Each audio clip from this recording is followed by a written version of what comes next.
പ്രതീക്ഷ, രാഹുൽ ഗാന്ധി ഇപ്പോൾ മുണ്ടങ്കയിലേക്ക് വരുന്നു എന്നാണ് നമുക്ക് ഇവിടെ നിന്ന് ലഭിക്കുന്ന വിവരം.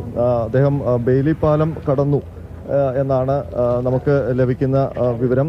ഇപ്പോൾ MLA മാരൊക്കെ ഇപ്പോൾ KK രമ MLA ഇങ്ങോട്ട് വരുന്നുണ്ട്, രാഹുൽ ഗാന്ധി ഇങ്ങോട്ട് വരുന്നുണ്ട്, MP ഇങ്ങോട്ട് വരുന്നുണ്ട്. MP അവിടെ അവലോകന യോഗം ഉണ്ടായിരുന്നു, അത് കഴിഞ്ഞ് ഇങ്ങോട്ടേക്ക് വരും എന്നാണ് പറഞ്ഞത്. ഞങ്ങൾ ആ യോഗം കഴിഞ്ഞിട്ട് ഇങ്ങോട്ടേക്ക് ഇറങ്ങിയതാണ്. അവരുടെ യോഗത്തിൽ എന്തെങ്കിലും പ്രത്യേകിച്ച് തീരുമാനങ്ങൾ? അല്ല, മൊത്തം കാര്യങ്ങൾ അവലോകനം ചെയ്തു. ഇനി വീട് നിർമ്മിക്കുകയാണ് ഏറ്റവും പ്രധാനം. ഏകദേശം 350, ഏറ്റവും ചുരുങ്ങിയത് 350, ഒരു 500-ന് അടുത്ത് വീടുകൾ പുനർനിർമ്മിക്കണം എന്നുള്ളതാണ്. അതിന് ഭൂമി കൂടി കണ്ടെത്തണം.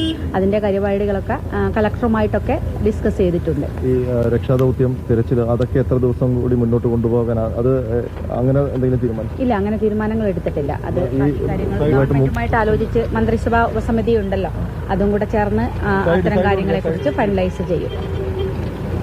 അവലോകന യോഗത്തിന് ശേഷമാണ് ആനന്ദനാണ് വിവരം നൽകിയത്.